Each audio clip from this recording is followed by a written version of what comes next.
Mother, is Maxwell House really the only coffee in the world? Well, your father says so, and your father knows best.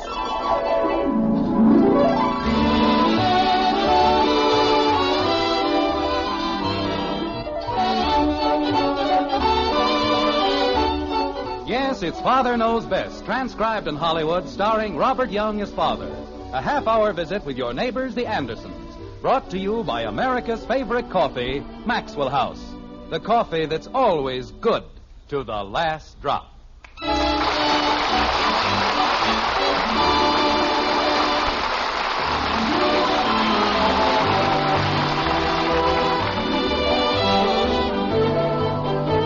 If an arrow rises, it must fall. If a river flows, it must bend. And be they long or be they small, all vacations have an end. In Springfield, which is still an average town, live the Andersons, just an average American family with the average American trials and tribulations. Their car is rolling rapidly toward the white frame house on Maple Street. And as they return from a long summer holiday at Round Lake, it might be interesting to note the thoughts which occupy their minds. For instance, there's Kathy, aged 9. Gee whiz. Next week we have to go back to school. Bud, who is 15. Gosh, next week we have to go back to school. And Betty, who is a very adult 17. Jumping creepers. Next week we have to go back to school. Then, of course, there's Margaret, the mother of the brood. Next week, the children go back to school. And last, but by no means least, Father himself, Jim Anderson. Well, it won't be long now. Here's Maple. There's Jimmy Woody. Jimmy! Sit down, will ya? Bud, stop pushing. I'm not pushing. Kathy's standing on my foot. Kathleen, sit still and behave yourself. I was saying hello to Jimmy. There'll be plenty of time for that. Jim, Hmm? are you sure everything's all right at the house? Of course everything's all right. Why? Well, you look just like a boy with his hand in the jam pot. And if you've done anything... Susie! Yoo-hoo, Susie! Ow! Kathy, sit down. That was Susie. Well, you don't have to jump out the window. Look what she did to my shoe. I did not. You certainly did. I certainly didn't. You certainly did. I certainly didn't. Kathy, will you please stop screeching in my ear? I wasn't screeching in your ear. You certainly were. I certainly wasn't. All right. That's enough. Well, she said I was screeching in her ear. I said that's enough. And I wasn't. Hey, there's the house. Well, that's a relief. What do you mean by that? Oh, nothing. It's just that when you get that peculiar look on your face, I never know what to expect. I thought maybe you had the house painted purple or something. Now, see here, Margaret. Jim, I know you mean well, but whenever the children and I go away, you get such weird ideas about the house. Oh, like the barbecue pit I built last summer. I suppose that was a weird idea. No, it was fine until it fell apart. How about the year you decided to turn the playroom into a bowling alley? Never mind. Or the year you painted the living room green and Mom had to send all the... I said never mind. Oh, gosh, I was only trying to help. Kathleen, right after dinner, you go to bed. But I didn't say anything. I know just what you were thinking, and I won't stand for it. But I wasn't thinking about the fire alarm you built in the oven. Kathy! But I wasn't. Well, don't just sit there, Bud. We're home. Let's get the luggage into the house. Okay, Dad. A man takes a little extra pride in his home, and what happens? People make fun of him, treat him like the village idiot. Oh, Jim, we weren't making fun of you. You certainly were. You thought I was going to paint the house purple.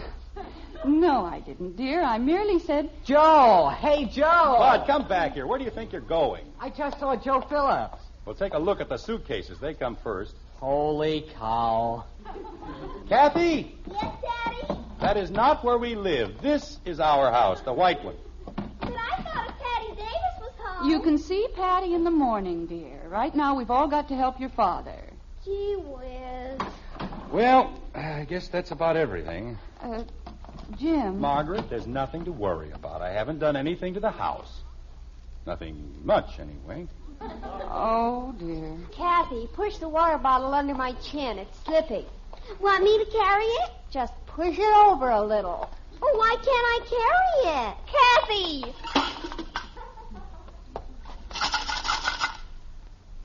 It broke. I don't know. People go away all the time and come home all the time. They don't get into things like this. Only this family.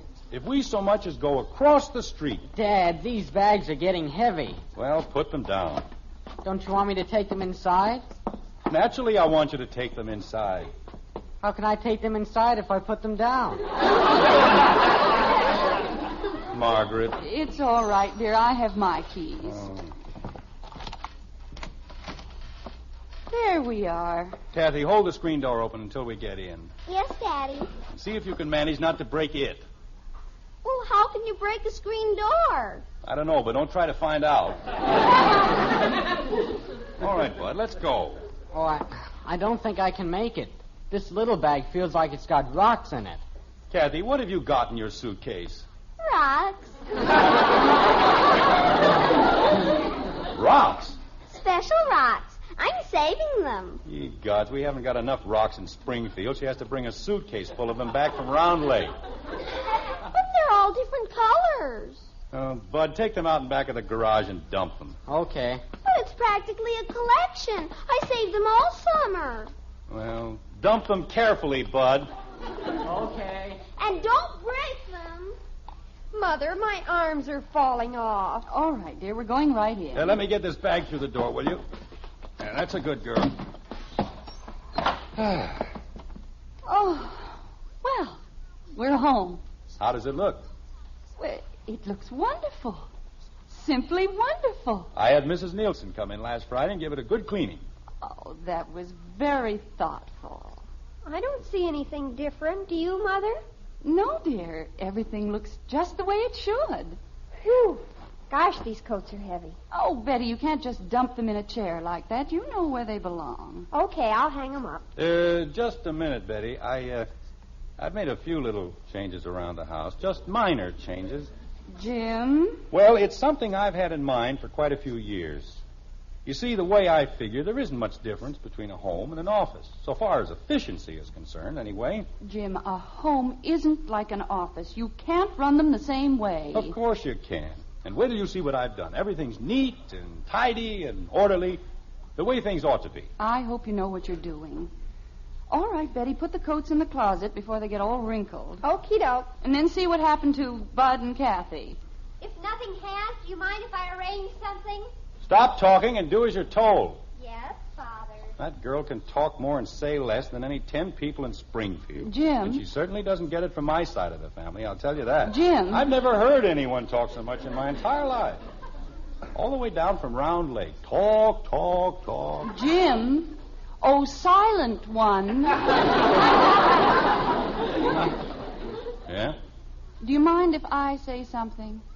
Of course not. You know that's a ridiculous question. Well, I have another ridiculous question. What have you done to the house? I've instituted a little system, that's all, and it's about time. Mother, there aren't any hangers. There certainly are. They're in the box. The hangers are in a box? That's right. There's nothing that looks sillier than a bunch of empty coat hangers. Besides, they don't do anything but catch dust. What box? The box under the box with the galoshes. Jim, it's taken me 15 years to train the children to hang up their coats. And now you've hidden the hangers. No, I haven't. I put them where they belong. It's part of the system. You haven't rearranged the entire house that way, have you?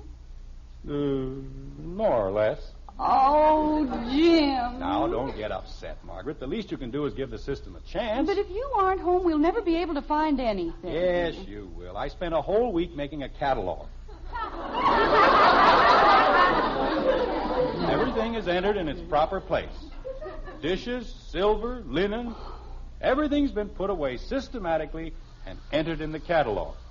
Jim Anderson, do you mean that in order to find a plate in the cupboard, I've got to look it up in a catalog? That's right, under C. C? Dishes under C? I filed them under China.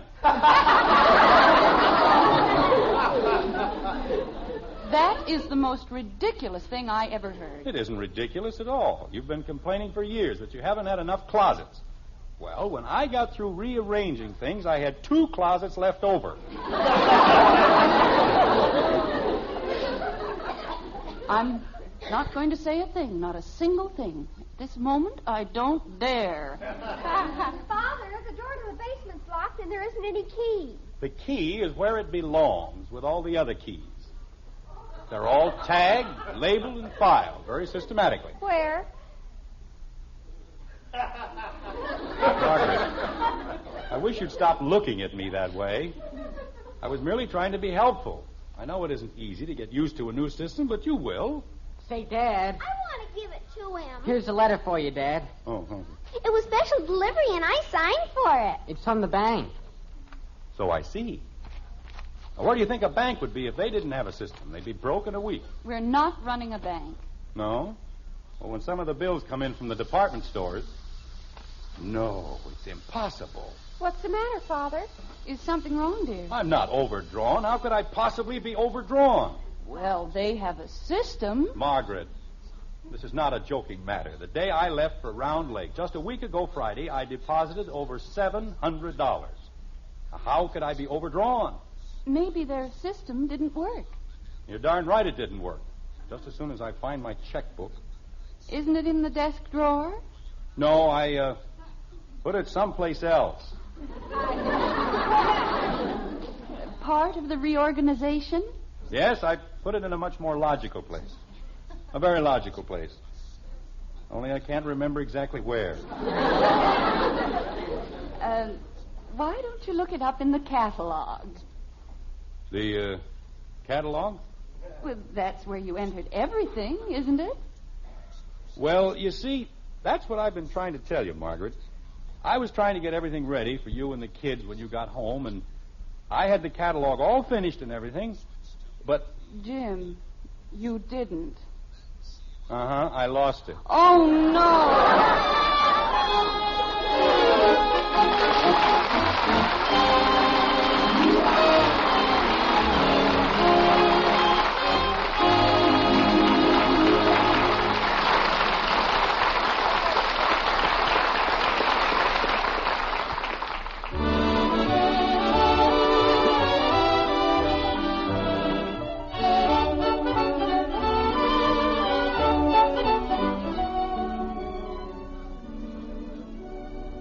Best cup of coffee I ever tasted.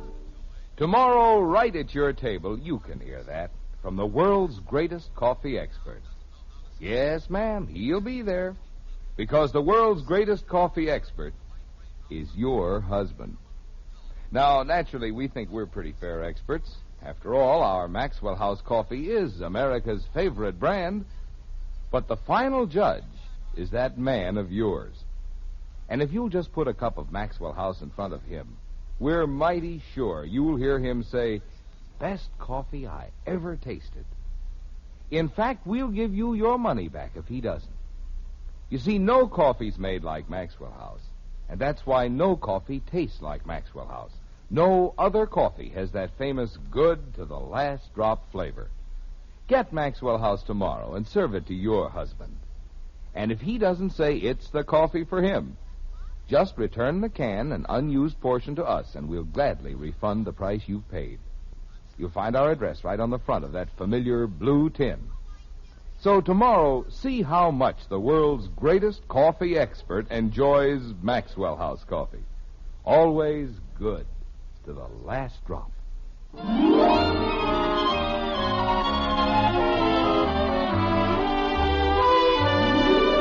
It's only minutes later in the white frame house on Maple Street, and the future looks dismal and dark for the family known as Anderson. Father, with his brilliant new system, has disorganized the entire household. But it won't be for long.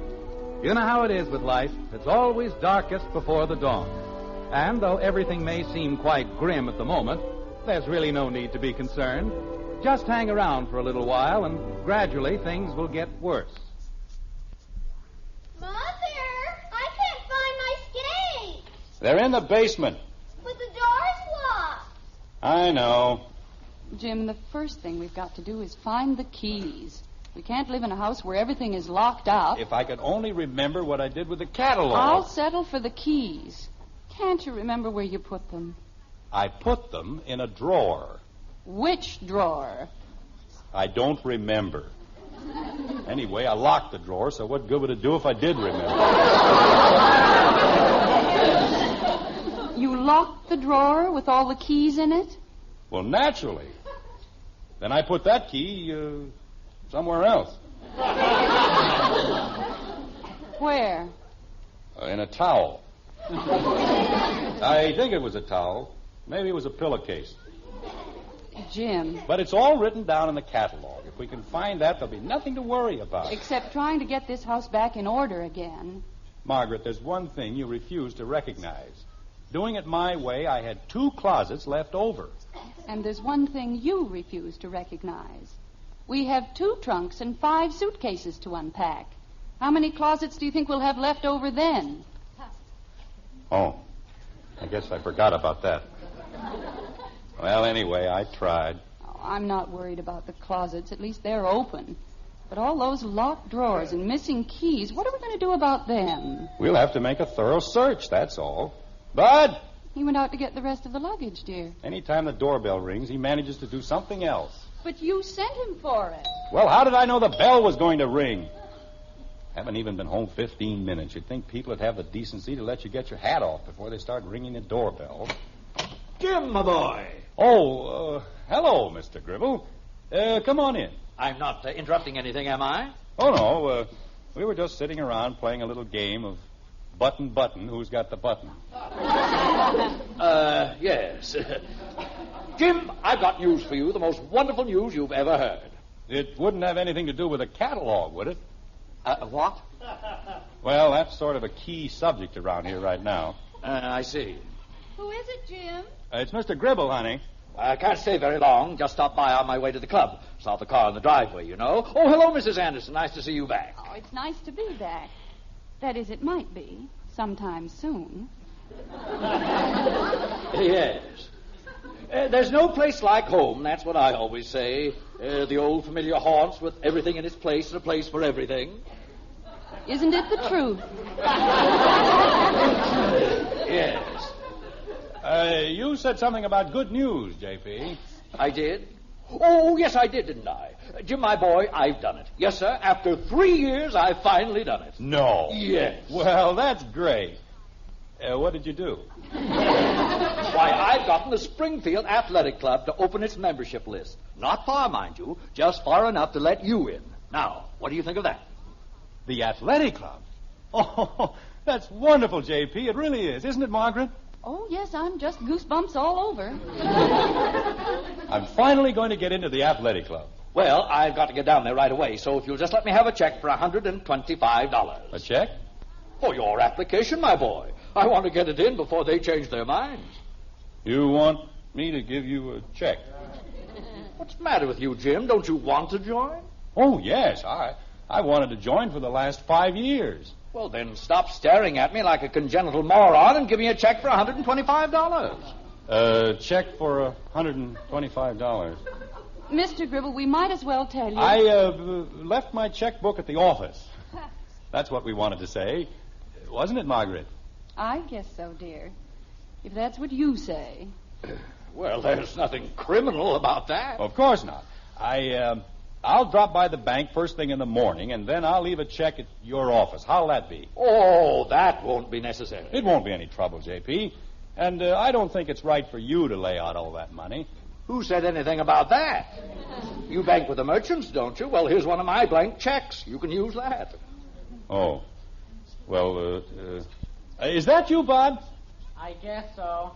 Well, come on in, Bud. Mr. Gribble's here. Jim, if you'll just make out a check for $125. I want you to meet Bud, J.P. He's a fine boy. I met your son when he was 2 years old. Now, if you'll just make out a check. Bud, you know Mr. Gribble, don't you? Sure. How are you, Mr. Gribble?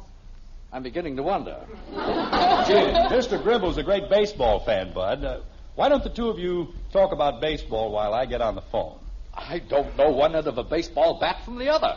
All I want... Look, I'll make out the check, and all you'll have to do is sign it. How will that be? Oh, that'll be fine. Just fine. I've got all the bags in, Dad. Now can I go see Joe? No. I want you to stay here and, why don't you get Mr. Gribble a drink? What kind of a drink? Well, any kind of a drink. Water, anything. I don't care. How about a nice glass of water, J.P.? Thank you, no. Well, go ahead, Bud. Get Mr. Gribble a glass of water. He doesn't want any. We'll get it for him anyway. Holy cow. All right, Jim. It's made out. Now all you have to do is sign it. Yes. Betty, Kathy, Mr. Gribble is here. Jim, why don't you just tell him... Betty, Kathy, can't you hear me? What's the matter, Father? I just told you, Mr. Gribble is here. Good for him. Well, don't you want to say hello? Hello, Mr. Gribble. Hello, Betty. How about Kathy? Hello, Mr. Gribble. Hello, Kathy. Friendly little group, aren't we? Jim, why don't you come down and tell Mr. Gribble all about the nice summer you had? Jim. Tell him all about it, one day at a time. Jim. We're trying to find the key. Never mind the key. Mother, Mrs. Nielsen didn't dust under the bed. Never mind Mrs. Nielsen. Jim, Mr. Gribble... Never mind Mr. Gribble. Where? Oh, I guess I'll be running along. No, wait. I haven't signed the check. Oh, you remembered that. Jim, I'm sure Mr. Gribble would... Okay, I'll just sign it. Well, there you are, J.P., and thank you very much. Not at all. It'll be nice having you in the club. I imagine. I'll take you to the door. Goodbye, Mrs. Anderson. Goodbye, Mr. Gribble. I'm sorry everything was so upset. That's quite all right. Quite all right. Jim, my boy. Yes, J.P. When you come down to the club, I take things easy for a few weeks. Oh? You seem to have been overdoing things a little. I know what you mean, J.P. I'll be careful. Yes. Well, I'll be running along. Well, thanks again for everything. Oh, not at all, my boy. Glad to help. Well, I've joined something. The athletic club or Leavenworth. One of the two. Jim, what on earth were you trying to do? I don't know, Margaret. I thought if I could get Bill Morris on the phone about that deposit I made. But why didn't you tell Mr. Gribble the truth? I'm sure he'd have understood. I couldn't, Margaret. Would you trust all your insurance to a man who can't keep his bank account straight? I thought the bank made the mistake. They did. I mean, I think they did. I don't know. Here's the water, Dad.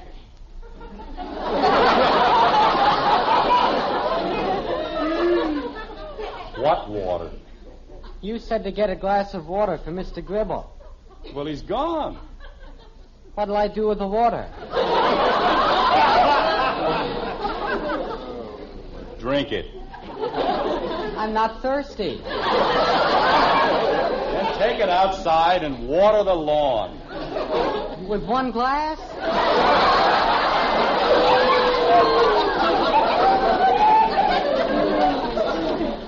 Jim, you're getting the boy all confused. Well, what do you think I am? No money, no catalog, no keys. Wait a minute. Now what? The middle drawer in my desk. That's where I put it. That's where you put what? I don't know. But I distinctly remember putting something in it. The catalog. That's where it is. Come on. Jim. Once we get the catalog, everything will straighten out. We'll find the bank book and the keys and... Uh-oh. Is it locked? Yes, it's locked. Everything's locked. But don't worry, I'll fix this. Where's the letter opener? Oh, Jim, you'll ruin the desk. Well, I've got to get it open. Here. Oh, your poor desk. You see, I knew I put it someplace. Is it the catalog? Well, not exactly. It's the check I was supposed to deposit.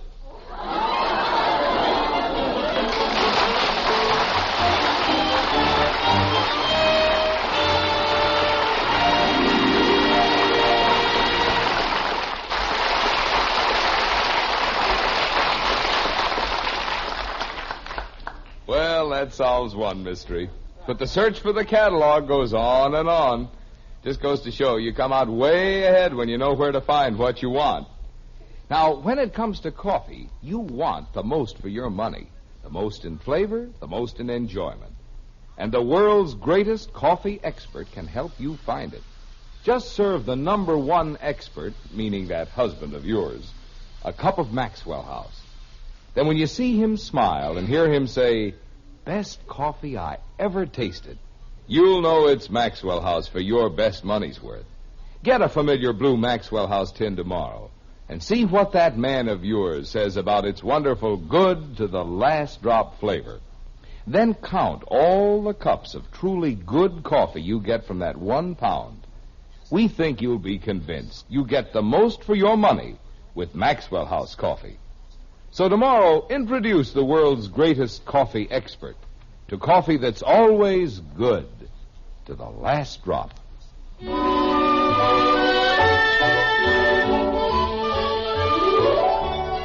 Again, it's moments later in the white frame house on Maple Street. And only one of the Andersons' many problems has been resolved. Father, who always knows best, has taken care of the money situation. But it's Mother, the gentle soul, who takes care of the rest, like this. Jim, we've got to go about this thing logically. Now, where were you when you finished the catalog?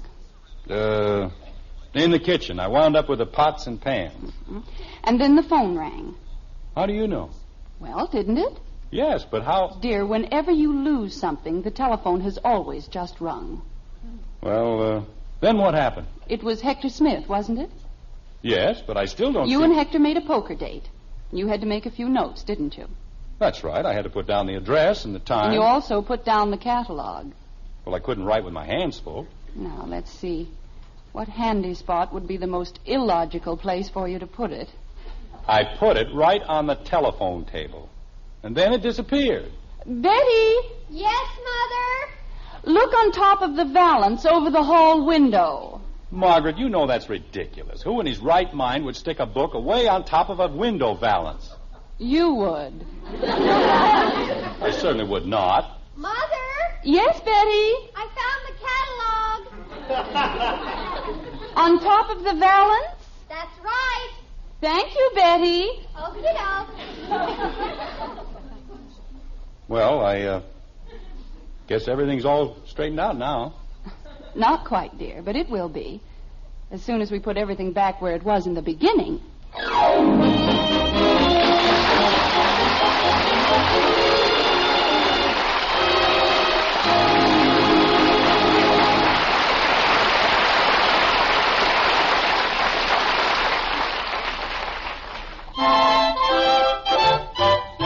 Life is swell when you keep well.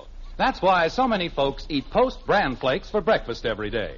Every 1 ounce serving of these tasty, crisp toasted flakes provides bran to help prevent irregularity due to lack of bulk in the diet. They're so good, and so good for you, too. Ask your grocer for Post 40% bran flakes. Remember, life is swell when you keep well with Post 40% bran flakes, America's favorite bran flakes.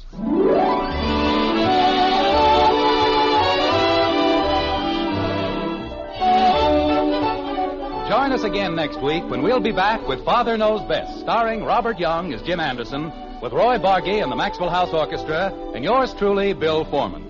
So until next Thursday, good night and good luck from the makers of Maxwell House, America's favorite brand of coffee. Always good to the last drop. Father Knows Best was transcribed in Hollywood and written by Ed James. Now stay tuned in for Dragnet, which follows immediately over most of these stations.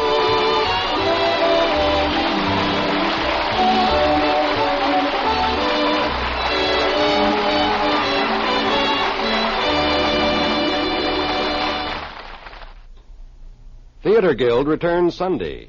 Listen next for Dragnet on NBC.